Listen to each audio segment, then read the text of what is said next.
Bonjour et bienvenue. Alors aujourd'hui, on oublie un peu la science-fiction, les robots qui marchent et qui portent des choses ou même des gens, c'est presque là.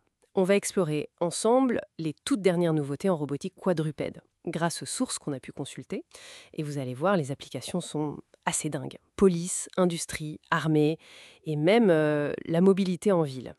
On va jeter un œil à des concepts comme celui de Suzuki, là, Mogba, mais on va aussi voir ce qui existait déjà, ce qui fonctionne.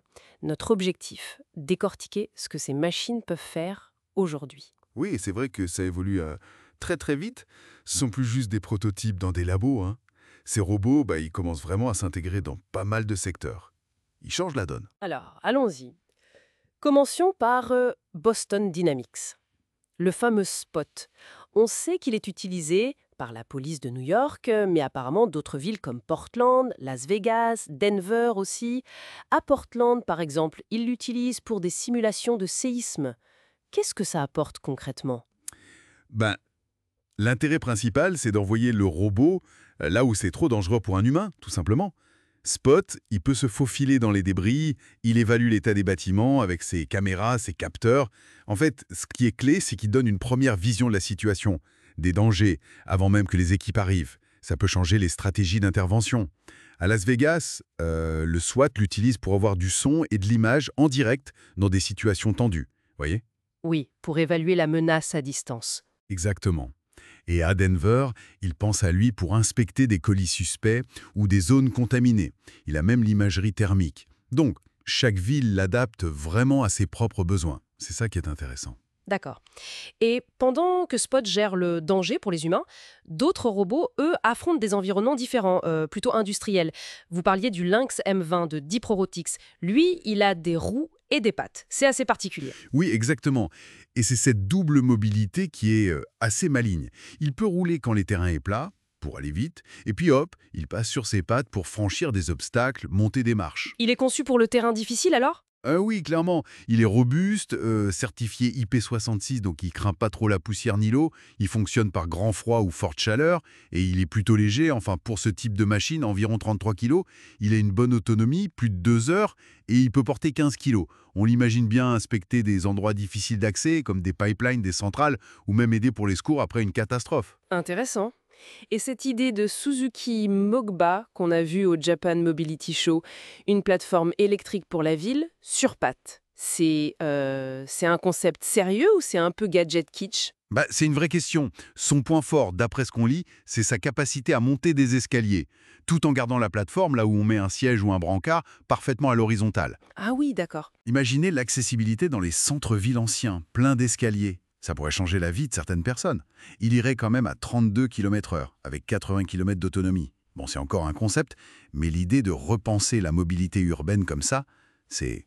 c'est pertinent. Et il y a aussi Unitary Robotics avec leur B2W. Encore un modèle hybride roue-patte, mais apparemment plus performant. Oui, il pousse les chiffres là. Plus rapide, capable de franchir des obstacles plus hauts, et surtout la charge utile est impressionnante. Il peut porter 40 kilos, tout en se déplaçant, voire 120 kilos s'il est à l'arrêt. Ah oui, quand même. Et l'autonomie est bonne aussi, plus de 4 heures, même avec 20 kilos sur le dos. Clairement, lui, il vise la logistique, peut-être la défense ou l'exploration de zones dangereuses où il faut pouvoir transporter du matériel assez lourd et tenir longtemps. Et ça nous amène justement au domaine militaire. Les sources parlent de loups robotisés chinois, des robots qui opéreraient en groupe de manière autonome, certains même armés. Et il y a aussi le Sarbot turc. Là, on change d'échelle, non? Effectivement. Pour les modèles chinois, ce qui ressort, c'est l'accent mis sur l'IA, l'autonomie, la capacité à coordonner des actions en essaim, à prendre des décisions. Les sources soulèvent d'ailleurs les questions que ça pose sur l'avenir des conflits, sans prendre parti, bien sûr. C'est un débat complexe. Tout à fait. Quant au Sarbot turc, il est décrit comme très agile, bien équipé en capteurs, optique HD, infrarouge, radar, rapide, endurant, blindé aussi et capable d'emporter des armes. Son IA serait conçu pour l'analyse tactique, on est clairement dans le robot de combat. Pour finir ce tour d'horizon, un mot sur Kawasaki et son robot Corleo. Lui, il fonctionne à l'hydrogène. Oui, c'est sa particularité. C'est un quadrupède qui utilise une technologie de contrôle par équilibre pour se déplacer sur des terrains très difficiles. On peut l'imaginer pour la logistique en terrain accidenté, le secours, l'exploration. Mais ce qui est vraiment à noter, c'est ce moteur à hydrogène. c'est peut-être une piste vers une robotique plus durable, une voie d'avenir. C'est vrai que c'est fou de voir toute cette diversité.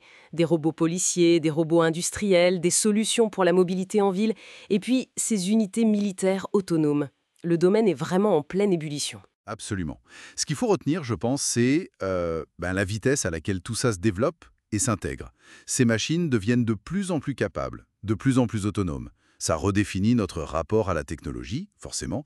Et cette piste de l'énergie propre, comme l'hydrogène pour Corlio, c'est aussi une dimension importante pour la suite. Voilà. La grande question maintenant, c'est comment nos sociétés vont, intégrer et encadrer cette présence robotique qui ne fera que grandir.